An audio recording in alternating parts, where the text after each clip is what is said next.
Oke, bismillahirrahmanirrahim. Assalamualaikum warahmatullahi wabarakatuh. Waalaikumsalam warahmatullahi wabarakatuh. Alhamdulillahirrabbilalamin. Senang sekali bisa ketemu meskipun kita masih jarak jauh ya.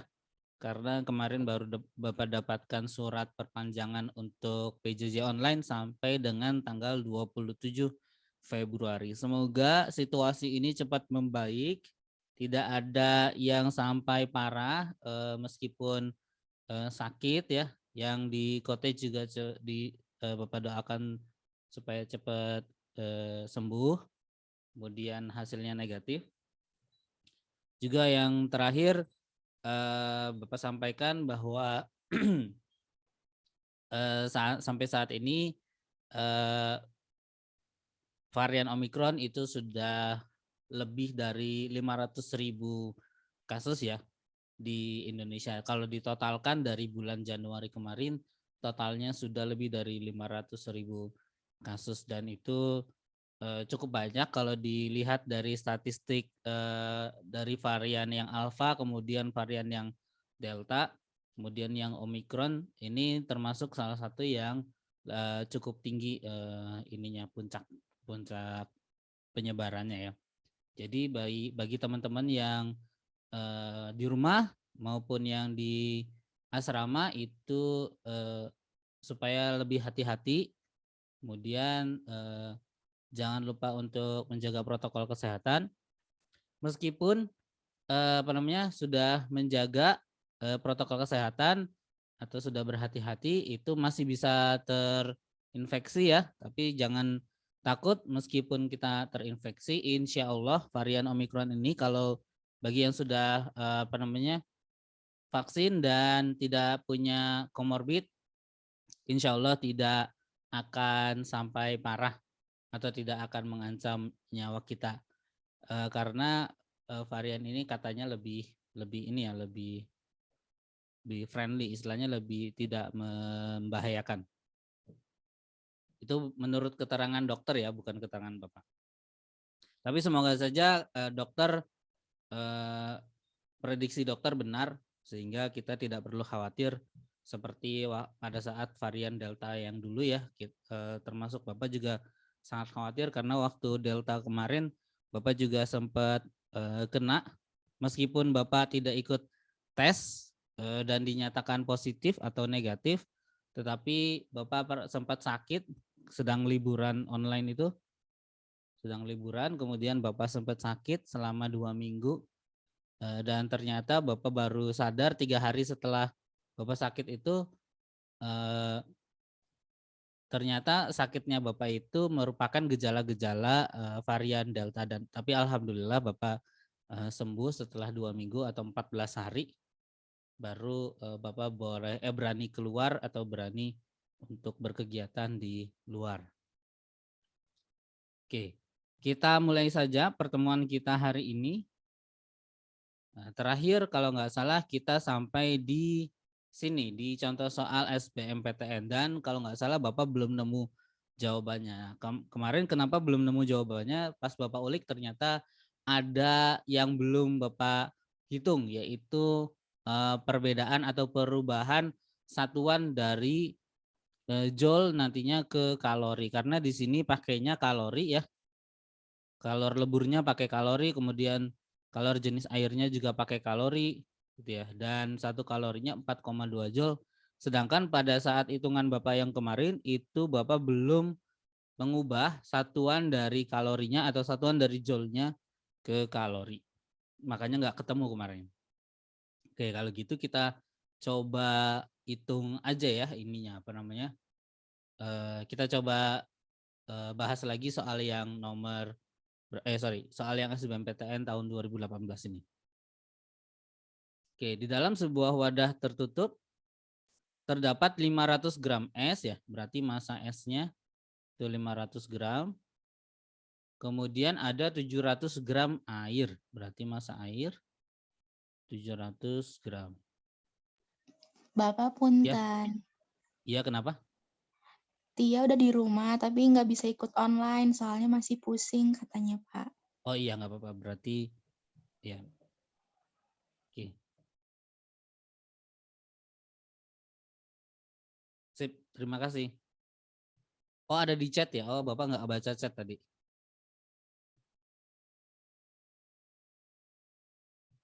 Oke, kita lanjutkan ya. Massa esnya 500 gram, kemudian massa airnya 700 gram, dan suhunya, suhu es dan air, itu saya bilang suhu keduanya atau suhu campurannya adalah 0 derajat Celcius. Selanjutnya es tersebut dipanaskan selama selang waktu 160 sekon atau 160 detik dengan menggunakan pemanas yang mempunyai daya sebesar 2100 watt. Oke.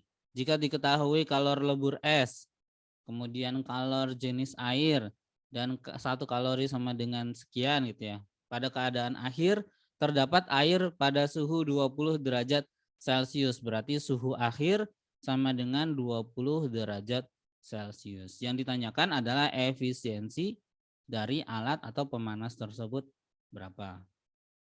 Sebelum kita hitung berapa jumlah energinya, maka Bapak jelaskan dulu apa itu efisiensi. Kemarin kalau nggak salah udah Bapak jelaskan ya, bahwa efisiensi itu adalah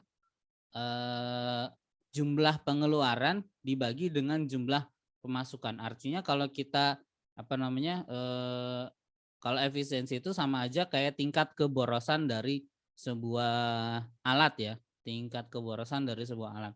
Semakin pas, jadi kalau misalkan kita punya uang ya, misalkan pemasukan kita 1 bulannya itu sekitar 1 juta rupiah, tetapi pengeluaran kita 1 juta juga, itu kan termasuknya boros ya, tetapi tidak begitu dengan alat-alat yang menggunakan energi gitu.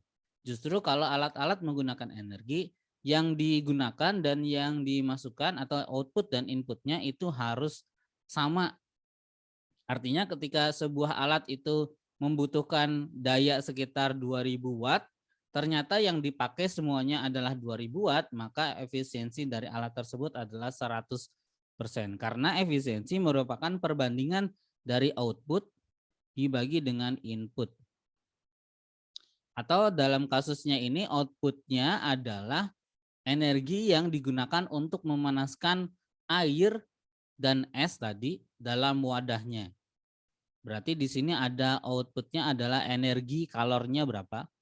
Kemudian inputnya adalah yang digunakan oleh pemanas tersebut atau daya dari pemanas tersebut. Berarti energinya berapa yang dimiliki oleh si pemanasnya tadi. Ya, berarti ini kalor total, kemudian energi dari pemanas. Ya. Oke, Bapak kotakin dulu yang ini. Ini adalah efisiensi. Oke, sekarang kita hitung dulu berapakah energi yang dikeluarkan atau yang dibutuhkan atau yang dimasukkan ke dalam pemanas tadi atau alat pemanas tadi. Kita punya informasi bahwa pemanas tersebut memiliki daya sebesar 2100 watt, di mana daya adalah jumlah energi yang kita keluarkan setiap waktu. Sehingga besarnya daya dari sebuah alat tersebut adalah energi yang dibutuhkan oleh alat tersebut yang dikeluarkan setiap sekon atau setiap waktu alat tersebut digunakan. Semakin lama waktunya digunakan, maka semakin besar energi yang kita butuhkan. Dalam kasus ini karena kita mau mencarinya adalah energi gitu ya, atau work itu atau usaha di sini ya. Berarti persamaannya jadi W sama dengan daya dikali dengan waktu. Ya, maka kita hitung dulu dayanya, energinya sama dengan daya dikali dengan waktu, atau dayanya di situ angkanya 2100, ini energi pemanas ya, dikali dengan waktunya 160 detik. Sehingga energi yang dibutuhkan oleh pemanas tadi untuk bisa bekerja selama 160 detik dengan dayanya 2100 watt, itu sekitar berapa tuh? 221 kali 16.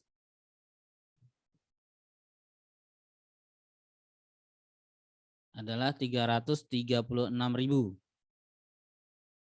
336.000 joule. Nah, kemarin Bapak sampai sini. Nah, ternyata ini harus kita ubah menjadi kalori supaya gampang atau supaya setara satuannya. Maka setelah ini Bapak harus ubah menjadi kalori, di mana 1 kalori sama dengan 4,2 joule. Berarti kalau kita balik atau kita mau mau cari jumlah energi dalam joule kemudian dijadikan kalori, berarti tinggal 1 joule sama dengan 1 dibagi 4,2 kalori gitu ya. Berarti dalam kasus ini dalam energinya berarti 336.000 dibagi dengan 4,2. Berarti hasilnya adalah 336 dibagi 4,2. Hasilnya adalah 80.000. 80.000 kalori. Oke, kita punya energi input dari alat pemanas yaitu sebesar 80.000 kalori. Setelah itu kita hitung berapa kalor total yang dikeluarkan oleh pemanas tersebut untuk memanaskan air dan es dari suhu 0 derajat Celcius ke suhu 20 derajat Celcius. Kalau begitu Bapak gambarkan dulu grafik perubahan wujud atau grafik panas antara air dengan es. Bapak gambarkan es dengan warna merah ya. Ini es warna merah. Kemudian airnya warna biru. Grafiknya ya. Oke, kita lihat di situ bahwa es itu ternyata besar masanya adalah 500 gram dan dan suhu awalnya adalah 0 derajat Celcius. Berarti Bapak gambarkan di sini es ya. Dari suhu 0 derajat Celcius. Nah, ketika kita mau naikkan suhunya menjadi 20 derajat Celcius, maka es itu harus melebur terlebih dahulu. Sehingga pada grafik ini esnya harus melebur terlebih dahulu. Atau kalau masih ingat di proses yang itu ya, di grafik yang kemarin kita bahas, bahwa kalau misalkan ada proses berubah wujud, itu maka grafiknya akan mendatar. Ini suhu, ini kalor dalam bentuk joule. Ki dalam satuan joule atau dalam satuan kalori deh. Nah, kemudian setelah seluruh esnya melebur atau sekitar 500 gram es melebur ini, maka esnya tadi sudah menjadi air. Maka di titik ini yang tadinya es sekarang sudah menjadi air. Nah, kalau sudah menjadi air katanya suhunya harus tetap naik sampai 20 derajat Celcius. Berarti grafiknya naik lagi nih sampai 20 derajat Celcius. Ambil saja di sini 20 derajat Celcius. Nah, selain es ternyata kita juga punya air yang suhunya 0 derajat Celcius juga. Berarti kalau saya gambarkan ada air di sini dalam grafik ini, maka air itu mulainya dari titik ini nih karena dia wujudnya sudah jadi air. Yang 700 gram tadi sudah jadi air. Kemudian saya gambarkan mulai dari titik ini. Nah, dari titik ini juga dia ternyata suhunya naik menjadi sama, yaitu 20 derajat Celcius gitu ya. Saya tambahkan gitu. Jadi yang biru ada air, yang merah ada es yang sudah mencair. Dalam grafik ini di titik yang air ini ya. Setelah dia mencair esnya, maka dia akan jadi air, kemudian ada yang ditambah dengan sebelumnya juga ada air. Berarti kalau saya gambarkan atau saya tuliskan persamaannya, maka kalor total yang dibutuhkan untuk mencairkan dan menaikkan suhu es dan air dalam wadah tersebut berarti ada kalor yang digunakan untuk meleburkan es seluruhnya ditambah dengan kalor yang digunakan oleh air untuk naik suhunya menjadi 20 derajat Celcius begitu ya. Berarti kalor totalnya ada kalor lebur berarti massa es dikali dengan kalor lebur es ditambah dengan Ki air yang naik 20 derajat Celcius. Ternyata di sini ada 2 jenis air gitu ya yang terbentuk atau yang naik suhunya. yaitu air yang dibentuk karena es yang mencair tadi, yang sudah mencair ya, ditambah dengan air yang tadinya sudah ada di dalam wadah tersebut. Berarti di sini Q-nya untuk air ya, massa dari yang kita gunakan, atau di sini kita tuliskannya aja rumus dulu kali ya. Kita tuliskan rumusnya dulu. Berarti di sini massa total dikali dengan kalor jenis air dikali dengan perubahan suhu. Saya turunkan di sini biar muat. Maka kalor total sama dengan kalor lebur massanya S yaitu 500 dikali dengan kalor lebur S yaitu 80. Nah, ditambah di sini massa total berarti massanya S ditambah dengan massanya air. Jadi massa S ditambah dengan massa air. Nah, dikalikan dengan C-nya air yaitu 1, kalor jenis air ya. Kemudian perubahan suhunya dari 0 ke 20 derajat Celcius, berarti dikali 20. Yang ini 40.000. Ditambah massa S dengan massa air, ditambahkan yaitu 500 ditambah dengan 700 dikali dengan 20. Ini 12 kali 20 berarti 24, berarti 40.000. Ditambah dengan 24.000 adalah 64.000. Jadi kalor total yang dibutuhkan untuk mencairkan sejumlah es dan air dalam wadah tersebut adalah 64.000 kalori. Masih belum selesai karena kita mau mencari efisiensinya. Di mana efisiensi adalah tadi besar output dibagi dengan besar input. Outputnya adalah energi yang dibutuhkan untuk mencairkan es dan menaikkan suhunya air. Berarti di sini output. Inputnya berarti yang dibutuhkan oleh pemanasnya ya.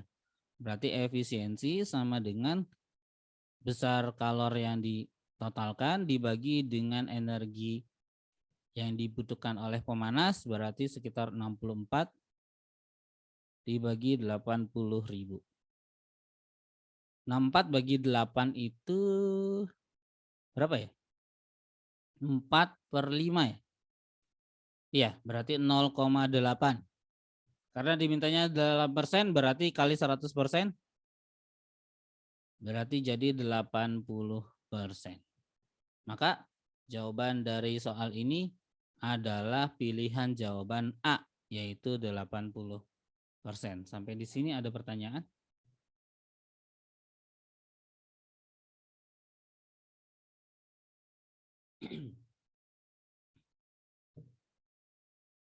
Nggak ada ya? Kalau tidak ada, kita lanjutkan.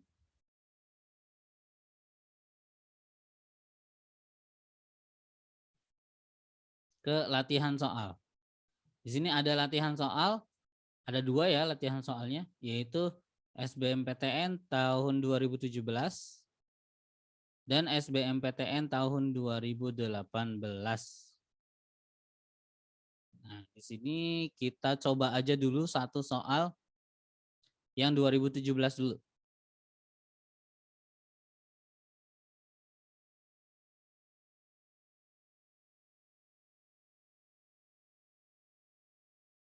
Oke, sebentar. Oke. Nah, SBMPTN yang 2017 ini latihan soalnya itu soalnya mirip dengan soal yang sudah kita yang sudah Bapak jelaskan, yaitu soal contoh SBMPTN yang ini. Ini soalnya mirip. Kalornya 400 kJ sama, tapi masanya beda ya di situ ya. Kemudian yang ditentukan adalah, atau pertanyaannya adalah, setelah terjadi kesetimbangan termal, berapa besar massa air yang dimiliki oleh yang dihasilkan ya, bukan yang dimiliki. Yang dihasilkannya ada berapa gitu ya. Nah, kalau dalam soal yang ini ditanyakannya perbandingan antara air dengan es gitu ya. Tetapi untuk soal yang ini yang ditanyanya adalah massa airnya saja. Nah, di situ sudah ada masanya, kemudian suhunya negatif 10 derajat Celcius. Jika kalor jenis esnya 2000 Joule per kilogram derajat Celcius dan kalor lebur esnya sekian, maka massa air yang terbentuk setelah terjadi kesetimbangan termal adalah berapa? Nah, kalau kita ini bisa digambarkan atau bisa kita kerjakan hanya menggunakan gambar ini ya, gambar grafik tadi. Grafik panas atau grafik perubahan suhu dan perubahan wujud. Kalau saya gambarkan menggunakan grafiknya, sebentar, kencang terus nih.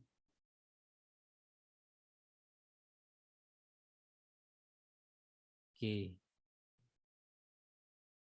Di sini jumlah kalor yang dibutuhkan dalam satuan Joule.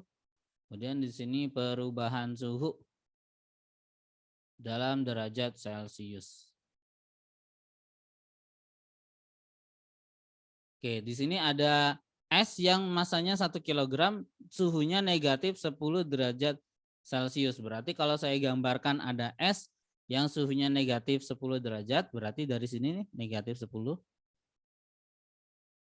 Gitu ya. Kemudian saya kasih sejumlah energi.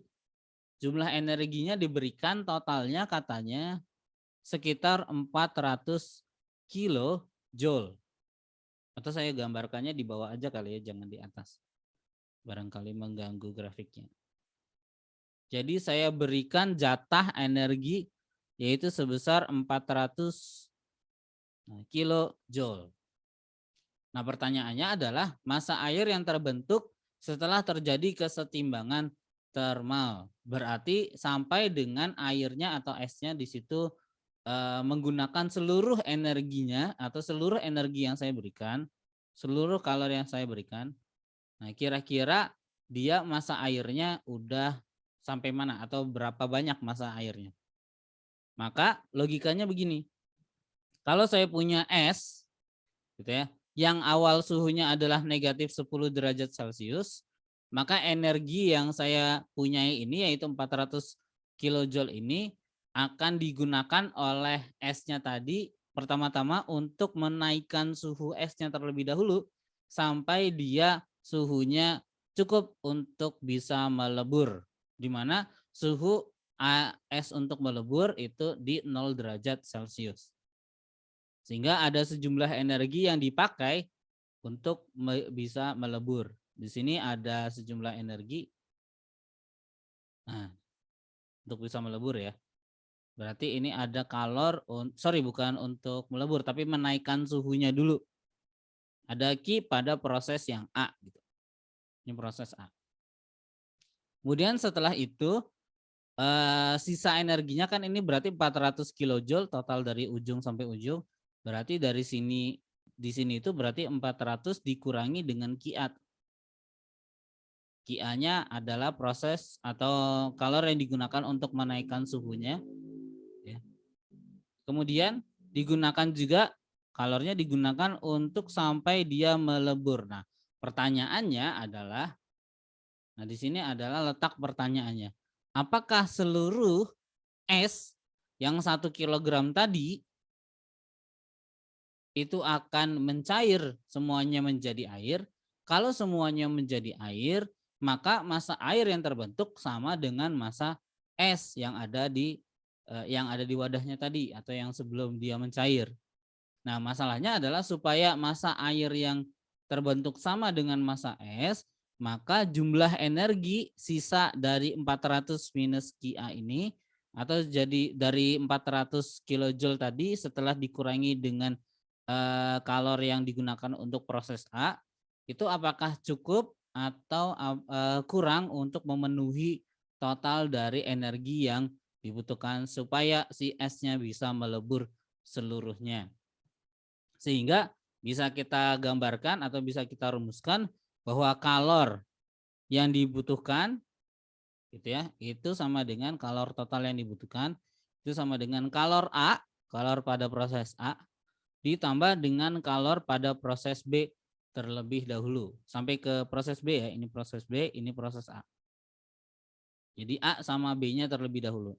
Nanti kalau misalkan B-nya ternyata lebih dari 400 kilojoule ini totalnya ya, maka berarti grafiknya ini melebihi dari sini. Berarti grafiknya itu lebih. Gitu ya. Tetapi kalau misalkan kalor totalnya yang dibutuhkan itu kurang dari 400 kilojoule, maka grafiknya cukup sampai di sini. Jadi ada dua kemungkinan. Sehingga kemungkinannya adalah yang pertama, jika kalor yang saya berikan 400 kilojoule itu lebih besar dibandingkan dengan kalor total yang saya butuhkan, gitu ya, berarti seluruh esnya mencair. Maksudnya gimana Pak? Maksudnya adalah ketika saya punya 400.000 uang ya, ternyata yang dibutuhkan itu harganya cuma 375.000. Maka saya punya sisa 25.000 kan. Maka saya bisa beli semua atau bisa saya istilahnya bisa saya lunasi semua energi yang dibutuhkan untuk bisa mencairkan seluruh esnya menjadi air. Tetapi kalau misalkan ternyata kalor totalnya yang lebih dari 400 kilojoule, maka ada sebagian es yang tersisa. Nah, sebagian es yang tersisa ini maka harus kita cari menggunakan atau kita cari dulu ke bagian es yang masih bagian air yang masih yang sudah mencair, kemudian baru kita cari es yang tersisanya. Oh sorry, di sini mintanya massa air ya, berarti langsung aja bisa kita cari massa air yang terbentuk. Maka kita hitung saja besar kalor totalnya, yaitu besar kalor untuk melebur pada proses A ditambah dengan QB untuk naik suhunya, untuk melebur ya, dan QA itu dari suhu negatif 10 ke 0 derajat Celcius. Berarti di sini M dikali C kali delta T ditambahkan dengan massa dikali dengan kalor lebur S. Ini massa S, kemudian ini CS, ini perubahan suhunya. Maka QT sama dengan QA-nya massa S yaitu 1 kg dikali dengan CS kalor jenis S yaitu 2000 dikali dengan perubahan suhunya yaitu 10 derajat Celcius. Dari negatif 10 ke 0 ya. Berarti 0 dikurangi negatif 10 jadinya 10. Ini massa S juga yaitu 1 kg. Kalor lebur S-nya itu 340.000. Berarti ini 20.000 ditambah dengan 340.000, totalnya adalah 360.000 joule. Nah, ini kita lihat bahwa total kalornya yang dibutuhkan itu 360.000 joule. Yang kita punya itu adalah 400 kilojoule. Berarti kalor yang totalnya itu lebih kecil dibandingkan dengan kalor yang kita punyai. Ketika kalor yang kita butuhkan itu lebih kecil dibandingkan dengan kalor yang kita punya, maka seluruh esnya mencair. Kalau seluruh es mencair berarti massa es akan sama dengan massa air. Kalau massa esnya 1 kg berarti massa airnya juga 1 kg. Sehingga jawabannya adalah pilihan jawaban A. Begitu ya. Ada pertanyaan untuk soal ini?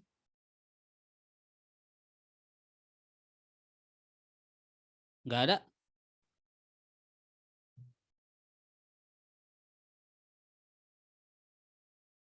Bapak, Boleh. tadi gimana? Kenapa bisa lebih dari 400.000? Jadi gini, saya punya misalkan kalian jual 10 apel dengan harga 360.000, 10 kilogram lah ya, 360.000 rupiah. Gitu ya. 10 kilogram apelnya harganya 360.000 totalnya. Nah, sedangkan Bapak punya punya uang 400.000. Berarti kalau Bapak beli apel kalian, Bapak mampu nggak? Semua apelnya Bapak beli bisa kan ya? Iya nggak? Jadi Bapak Ya. beli 400 kg, Bapak bisa beli semuanya. Sehingga seluruh apel yang kalian punya bisa Bapak beli semuanya. Termasuk ya, atau kalau kita lihat di sini berarti seluruh massa dari esnya itu bisa terbayar oleh energi yang kita punyai gitu.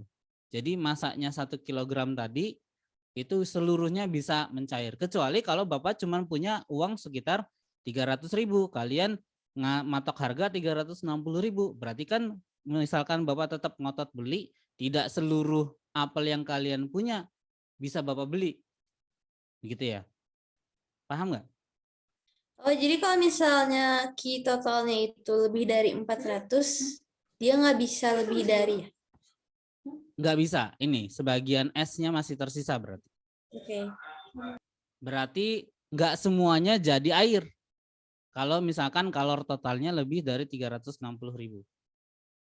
Karena masih ada yang tersisa. Sama aja kayak Bapak punya beli apelnya kalian ya dengan harganya dengan cuman uang 300.000. Berarti kan tidak semua apel bisa Bapak beli. Paling Bapak cuma bisa beli sekitar 9 kg. Sisanya 1 kg itu masih punya kalian. Atau dalam kasus ini sisanya berarti tinggal, atau sisanya itu tetap menjadi es, nggak semuanya jadi air.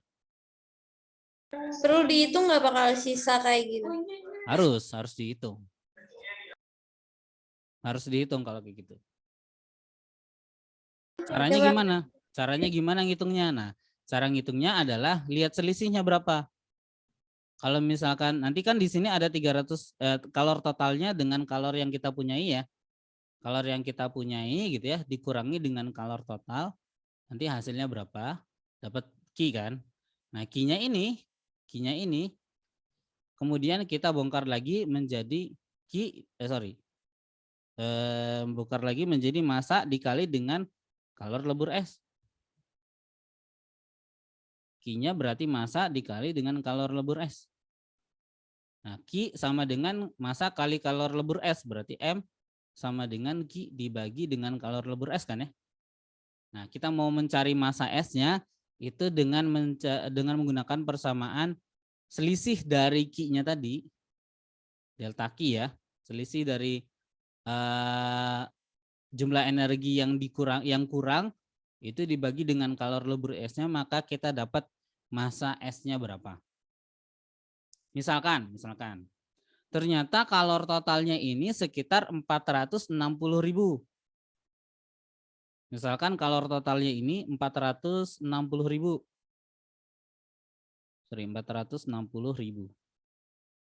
Sedangkan yang Bapak punya cuma 400.000 kan? Berarti kan Bapak kurang sekitar 60.000 joule untuk bisa mencairkan seluruh esnya ya.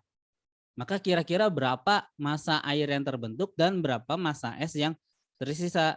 Maka bisa Bapak hitung dengan cara yang 460.000-nya ini Bapak selisihkan dengan yang Bapak punya yaitu 400 kilojoule. Berarti 460.000 dikurangi dengan 400.000.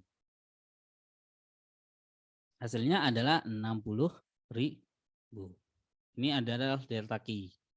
Nah, kemudian 60.000 ini adalah jumlah kalor yang dibutuhkan untuk meluruhkan es yang sisanya.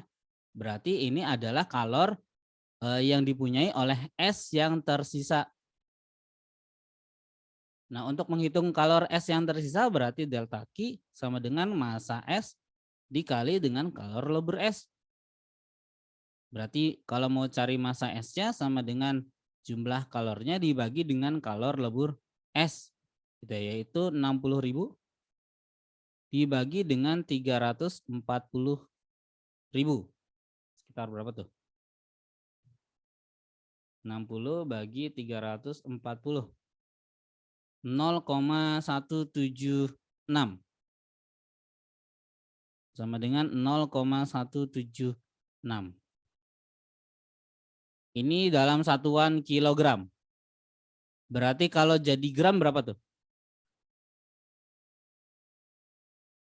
Kali 1000 ya, berarti 176 gram. Nah, maka S yang tersisa adalah sekitar, ini adalah S yang tersisa. Maka S yang tersisa adalah sekitar 176 gram. Berarti dalam wadah tadi masih ada S-nya, nggak semua S-nya bisa mencair. Sisa S-nya berapa? Yaitu sekitar 176 gram. Berarti air yang terbentuk berapa ya? Tinggal 1 kilogram dikurangi dengan 0,176. Jadi berapa? 0,834 ya kilogram. Atau sekitar 834 gram air yang terbentuk. Begitu. Gimana? Ada pertanyaan lagi?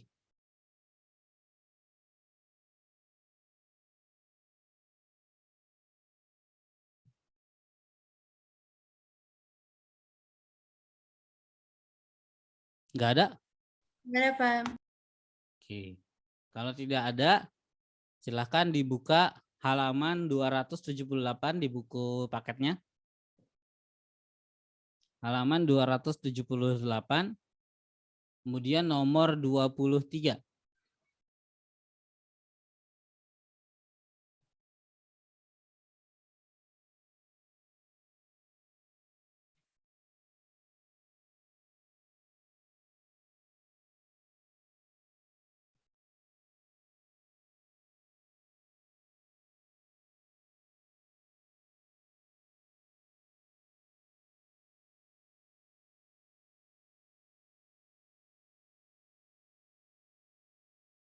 Sudah dibuka?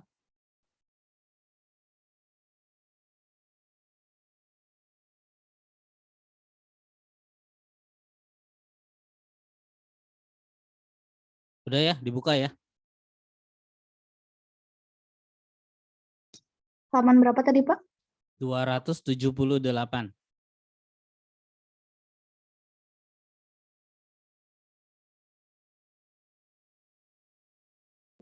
Udah, Pak. Oke.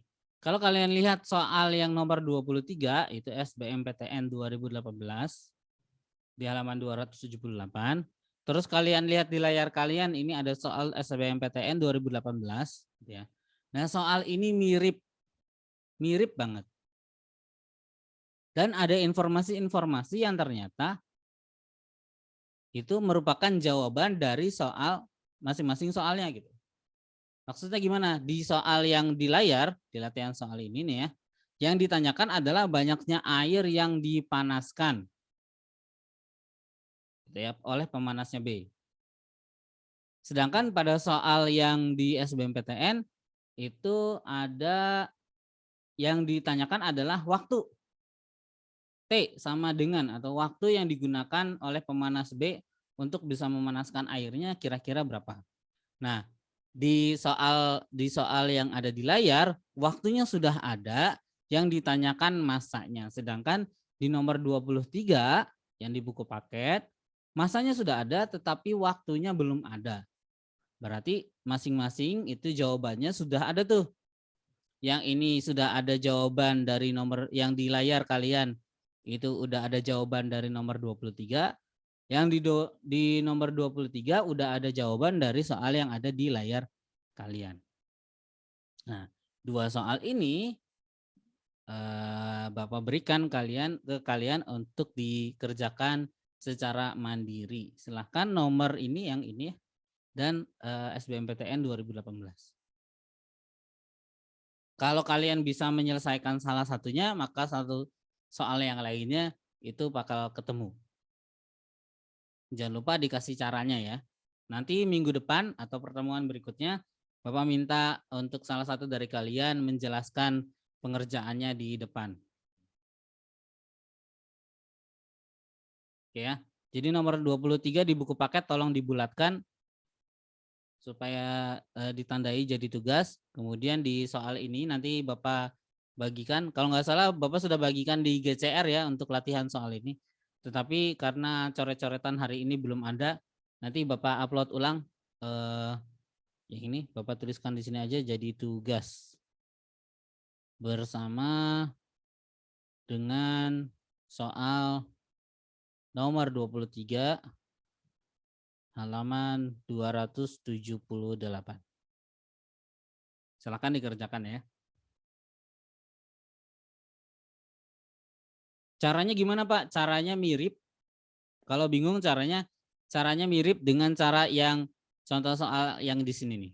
Di situ ada daya, ada efisiensi. Nah, ini dilihat di sini ya. Kalau bingung mengenai daya dan efisiensi.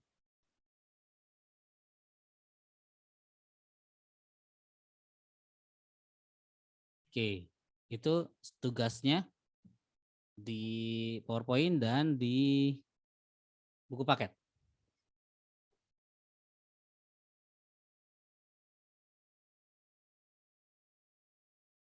Nah, kemudian kita lanjutkan materi kita ke perambatan kalor. Semoga cukup ya sampai ke pemuaian, karena di kelas 11 IPA 2 itu sudah selesai materinya sampai ke pemuaian panjang. Oke, kita masuk saja langsung ke materi atau sebab berikutnya, yaitu tentang perambatan kalor. Kalor atau panas itu adalah bentuk energi yang sama dengan bentuk energi yang lainnya, yaitu energinya bisa berpindah dari satu tempat ke tempat yang lainnya. Sehingga kalor atau energi kalor itu bisa merambat. Merambat itu berarti artinya pindah dari satu tempat ke tempat yang lainnya, atau dia bukan cuma pindah, tetapi dia merambat itu berarti dia menyebar. Energinya menyebar dari satu bagian ke bagian yang lainnya. Nah, kalor atau energi kalor ini bisa merambat dengan 3 macam cara. Nanti kita pelajari apa saja caranya. Gitu ya. Nah, berarti kalau ada tandanya ada perambatan energi atau perambatan kalor, perambatan energi panas, berarti yang tadinya bendanya itu suhunya rendah kemudian jadi naik karena adanya proses pentransferan kalor berdasarkan asas Black tadi yang kemarin sudah kita pelajari, atau berdasarkan Black Principle, yaitu ada sejumlah kalor yang merelakan atau melepaskan energinya dan sejumlah kalor yang diterima oleh benda yang lain. Di mana ada 3 cara untuk bisa melepas dan untuk bisa mentransfer energi kalor tersebut. Yang pertama adalah dengan cara konduksi. Energi kalor itu bisa merambat atau bisa menyebar secara konduksi. Apa itu konduksi? Nah, perambatan kalor secara konduksi itu salah satunya terjadi pada logam yang dipanaskan. Dalam kasus ini partikel-partikel dari logamnya itu tidak berpindah. Jadi partikel logam itu tetap ada di situ, sehingga energi kalornya itu dipindahkan atau merambat karena karena adanya partikel yang bergetar dan semakin cepat pada saat kalor yang masuk ke logam semakin besar. Dan getaran partikel tersebut akan ikut menggetarkan partikel yang di sebelahnya, sehingga kalor pada energi kalor yang dipunyai oleh partikel yang bergetar tersebut juga akan tertransfer ke partikel lainnya yang ikut bergetar. Demikian seterusnya. Contohnya misalkan, ini contohnya ini ya, batang besi yang Bapak panaskan atau batang baja yang dipanaskan, itu kalornya akan merambat. Di situ bisa kita lihat bahwa warna merahnya itu berpindah atau merambat dari satu bagian ke bagian yang lainnya. Nah, ini terjadi karena partikel-partikel tersebut ya, partikel-partikel tersebut itu bergetar. Nah, ini bergetar, kemudian karena yang di sini bergetar, yang lainnya ikut bergetar, ini juga ikut bergetar, kemudian bergetar. Jadi bergetarnya itu satu persatu, enggak seluruhnya, enggak langsung bergetar semua gitu ya. Tapi dia butuh waktu untuk bergetar. Nah, persamaan perambatan kalor secara konduksi itu digambarkan atau dituliskan menggunakan persamaan ini. Ya. Belum selesai nyatet. Oh, yang tadi. Oke. Iya.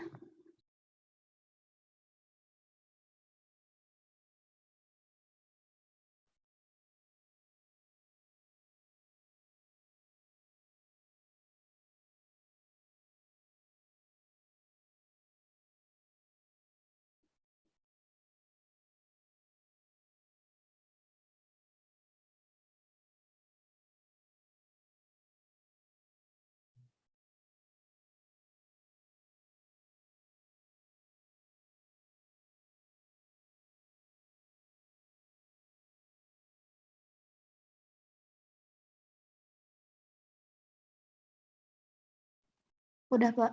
Oke, kita lanjutkan ya. Nah, persamaan perambatan kalor secara konduksi dirumuskan sebagai ini. Perambatan kalor itu dirumuskan sebagai I ya, biasanya dituliskan jadi I. I itu berarti jumlah kalor per satuan waktu. Jumlah kalor per satuan waktu. Itu sama dengan K. K adalah konduktivitas bahan atau konduktivitas termal bahan. Kemudian A berarti luas penampang, L adalah panjangnya. Berarti kalau dari persamaan ini saya tuliskan jumlah kalornya berapa ya. Berarti kalau saya punya Q-nya saja itu sama dengan K dikali dengan A kali delta T dibagi L, tetapi jangan lupa dikalikan dengan waktunya. Jadi waktunya itu naik ke atas ini. Jadi jumlah kalor yang ditransfer atau yang dirambatkan atau yang dipindahkan ya adalah ini persamaannya. Tetapi kalau jumlah perambatan kalornya atau transfer kalornya setiap laju perpindahan kalornya ya, laju perpindahan kalornya setiap detik, maka T-nya itu turun di bawahnya Q. Tetapi kalau misalkan kita mau cari jumlah kalornya saja, maka T-nya naik ke atas. Oke, secara mikroskopis sebenarnya aliran kalor melalui proses konduksi itu dapat dijelaskan tadi Bapak sudah jelaskan sebagian ya, bahwa ada partikel yang bergetar. Nah, partikel yang bergetar tersebut akan menyebabkan partikel lainnya ikut bergetar. Sehingga si energi kalor tadi bisa merambat dari satu partikel ke partikel lainnya. Nah, perbedaannya kalau misalkan ada perbedaan antara bahan non-logam yang dipanaskan atau bisa dibilang bahan yang isolator ya, atau bahan yang perbedaannya dan bahan logam atau konduktor yang dipanaskan. Non-logam atau bahan isolator. Nah, ketika dipanaskan, dia harus getarannya tadi, getaran dari partikel-partikelnya itu harus menumbuk partikel yang ada di sebelahnya. Sehingga perambatan kalornya berlangsung lambat. Maksudnya gimana Pak? Maksudnya di sini kalau saya gambarkan ya, ini non-logam. Yang ininya logam. Nah, ini partikel-partikelnya. Nah, partikel-partikel ini kan nanti akan bergetar kalau saya panaskan di ujung sebelah sini gitu ya, saya kasih api, maka partikel ini akan bergetar. Nah, getaran dari partikel yang sebelah kiri ini itu harus bisa menumbuk, kan nanti dia akan bergerak ke kiri dan ke kanan nih partikelnya. Ini harus menumbuk partikel lainnya atau partikel yang ada di sebelahnya supaya partikel yang ininya juga ikut bergetar. Nah, ketika ini ikut bergetar, terus kemudian akhirnya menumbuk partikel yang sebelahnya, maka yang sebelahnya ikut bergetar juga, kemudian numbuk lagi, bergetar lagi, numbuk lagi, bergetar lagi, dan seterusnya. Nah, masalahnya adalah untuk bisa sampai menumbuk dan menggetarkan partikel yang lainnya, itu dibutuhkan energinya yang sangat besar.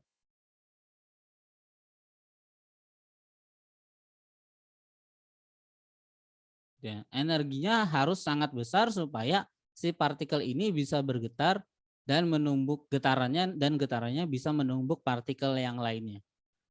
Nah, karena energi yang dibutuhkannya sangat besar, oleh karena itu perambatan kalornya atau perambatan panasnya itu lama atau membutuhkan waktu yang sangat lama. Berbeda dengan bahan-bahan yang jenisnya logam. Nah, pada bahan yang berjenis logam, maka perpindahan kalornya terjadi bukan karena getaran dari partikel tersebut, tetapi justru karena adanya elektron bebas pada lautan ikatan valensi yang mudah berpindah. Jadi ketika partikel-partikel pada logam itu bergetar, nah setiap logam itu sebenarnya dia punya satu buah atau sepasang atau sebenarnya paling banyak ada 3 sampai 4 ya elektron yang bebas begitu.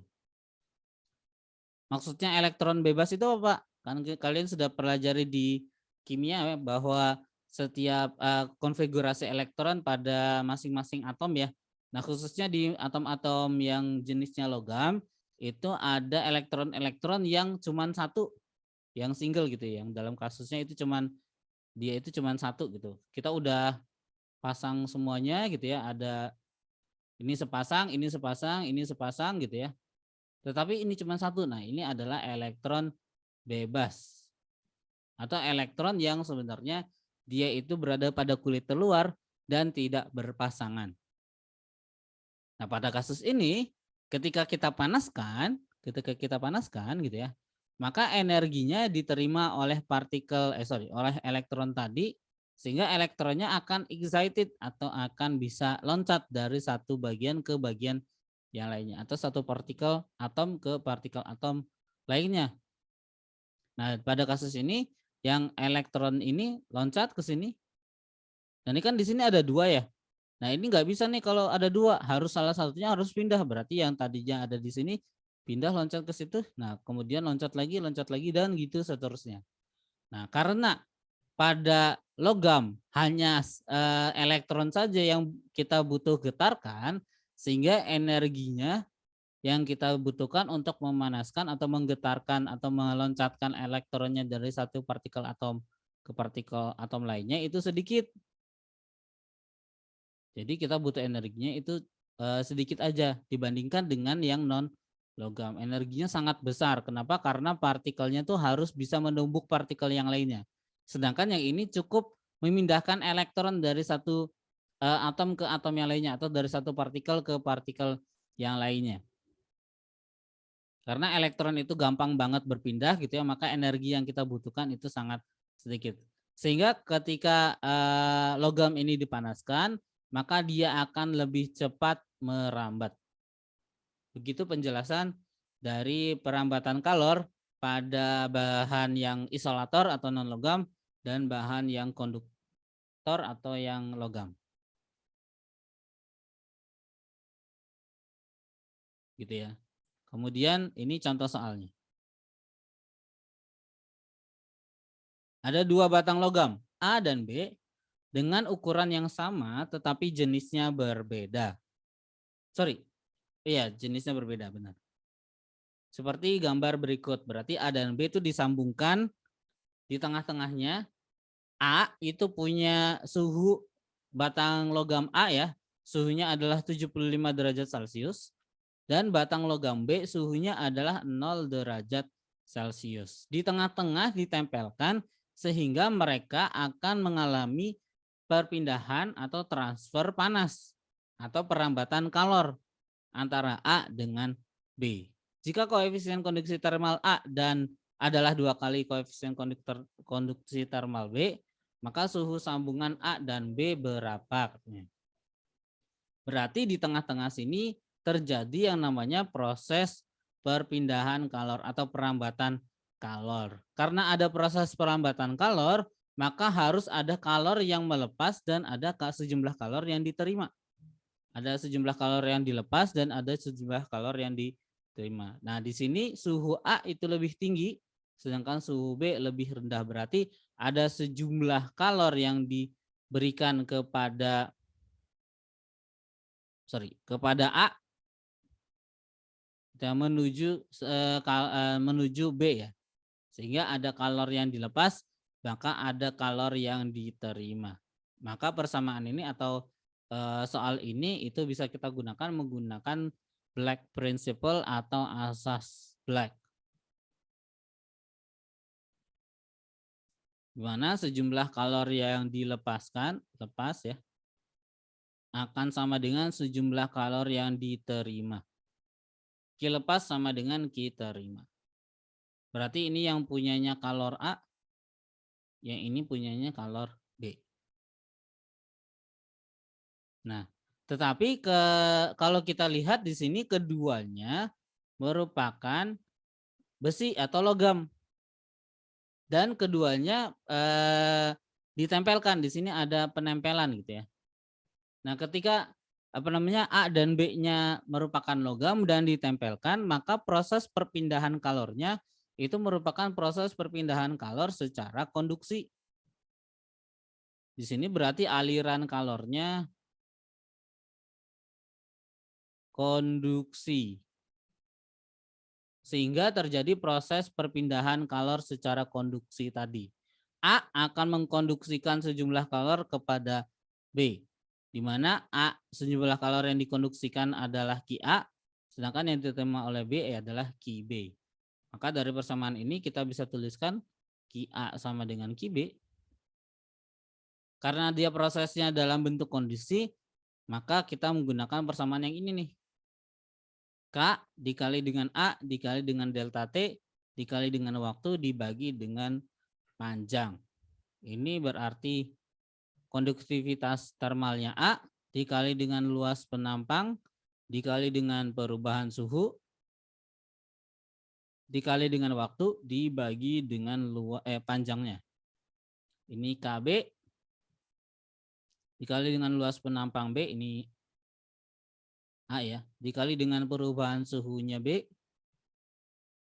dikali waktu dibagi dengan panjangnya B. Oke, di situ di soal diminta katanya ukurannya sama. Kalau ukurannya sama berarti luas penampang dan panjangnya akan saling mencoret. Kemudian di situ ada waktu. Nah, ketika kita tempelkan itu kalau kita lepaskan kemudian kita tempel, kalau tadinya lepas ya kemudian kita tempelkan, maka proses pentransferan kalornya itu pasti mempunyai waktu yang sama. Kenapa? Karena ketika kita lepaskan kembali maka tidak ada lagi proses pertransferan kalor, sehingga selama dia menempel antara A dan B itu pasti waktunya pasti sama, sehingga waktunya bisa kita coret lagi sehingga kita punya KA.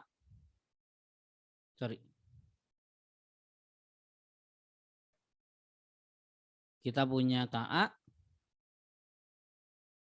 dikali dengan perubahan suhunya A akan sama dengan KB dikali dengan perubahan suhunya B. Oke, KA itu berarti ya konduktivitas termal A ya. Di sini KA-nya adalah 2 kali koefisien konduktivitas termal B. Nanti ya kita masukin nih bahwa KA sama dengan 2 kalinya KB. Tapi saya tuliskan dulu KA-nya karena saya mau bongkar delta T-nya dulu. KA dikali dengan delta T. Delta T itu adalah perubahan suhu. Di mana A tadinya suhunya 75, sedangkan B tadinya suhunya 0 derajat. Maka A itu suhunya pasti ikut turun karena dia melepaskan. Dan B suhunya pasti naik. Sehingga di sini perubahan suhunya yaitu 75 dikurangi suhu yang campurannya, KB-nya, dikali dengan suhu yang campuran dikurangi dengan 0 derajat Celcius atau suhunya B. Nah, baru kita masukkan KA-nya sama dengan 2 kali KB, berarti 2 kali KB sama dengan 75 minus TC sama dengan KB TC minus 0. Atau TC-nya aja kali ya, karena minus 0 saya tuliskan TC-nya aja.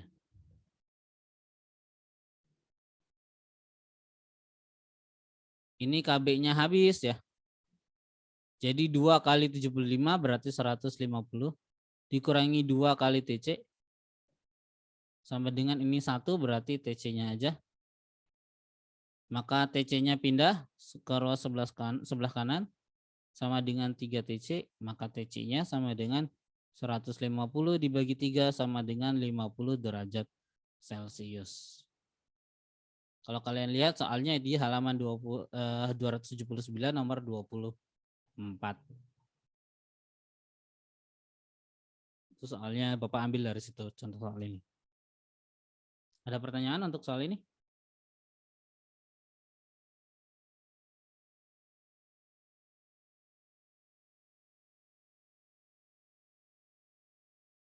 Enggak ada?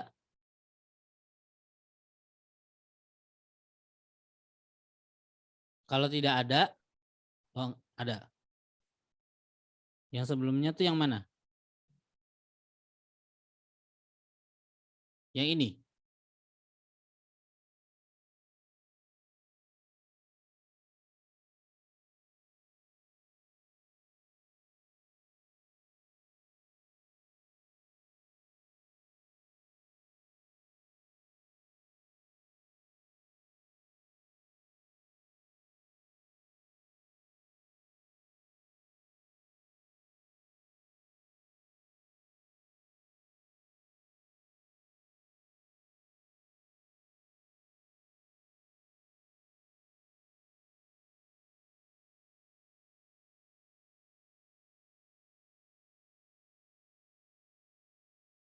Oke.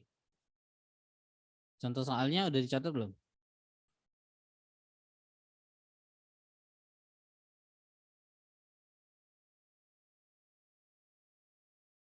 Mangga dicatat dulu contoh soalnya.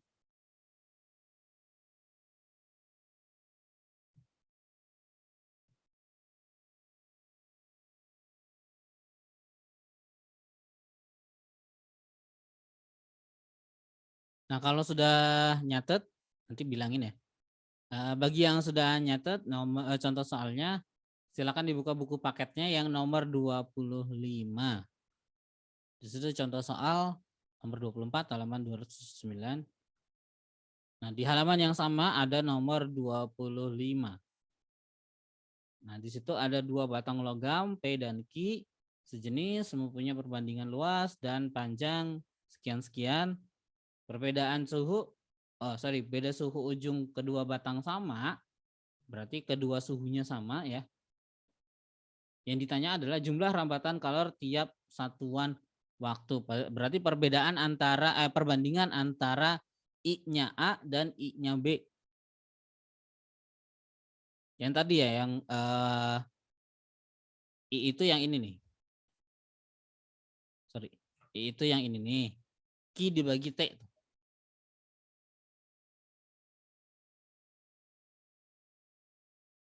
Nah, silakan nomor 25 tersebut juga dikerjakan secara mandiri. Nah, ini karena latihan soal ya. Di nomor 25 halaman 279.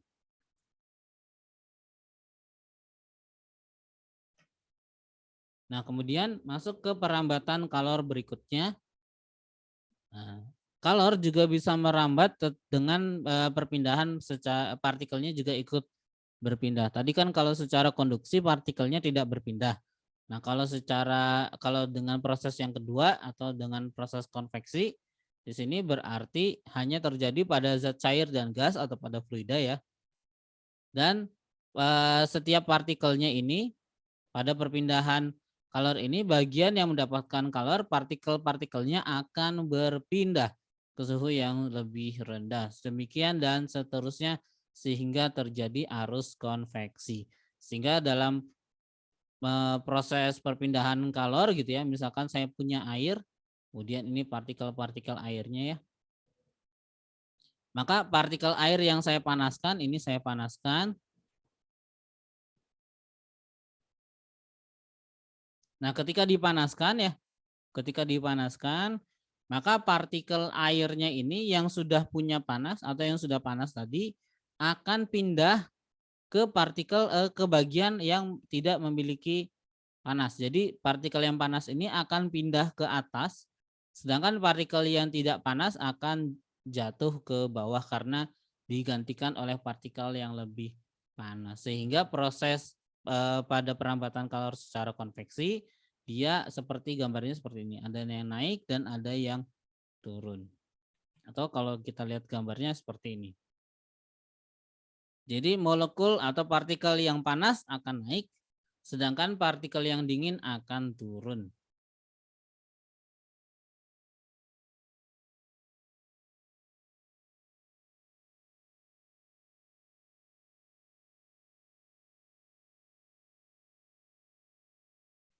Nah, persamaannya itu sama, ininya I sama dengan Q dibagi dengan T. Ini I sama dengan. Nah, perbedaannya itu di ininya ya. Kalau di secara konduksi tadi pakai koefisien konduksi termal, sedangkan kalau di sini pakainya koefisien konveksi termal. Lambangnya pakai H, kalau yang tadi pakai K kecil, ini pakai H kecil.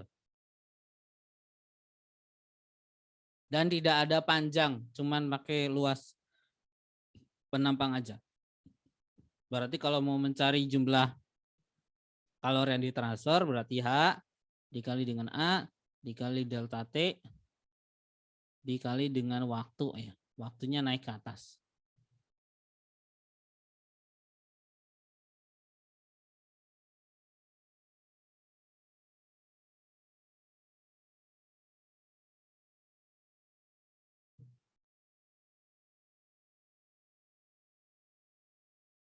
Nah, konveksi itu ada dua macam atau ada dua jenis.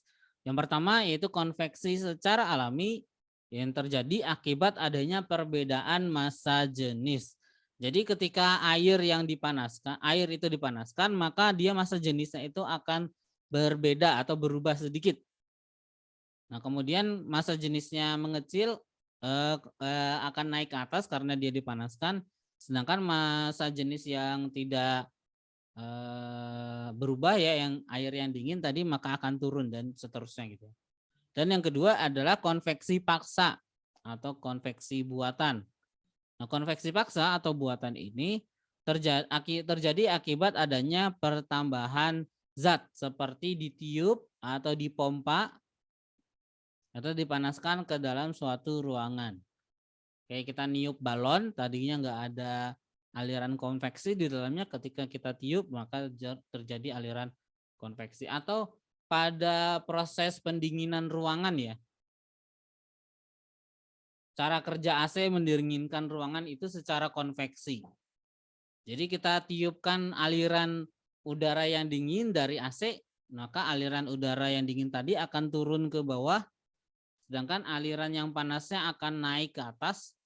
Nah, ketika sudah naik ke atas, maka akan disedot kembali oleh AC. Jadi proses pendinginan menggunakan AC itu seperti itu. Misalkan ini ada dinding, kemudian ini AC-nya ya. Si AC akan menurunkan udara yang dingin, maka udara panas akan keluar gitu ya, akan naik ke atas, kemudian akan disedot kembali oleh AC-nya tadi. Maka sirkulasi udara menggunakan AC itu seperti itu.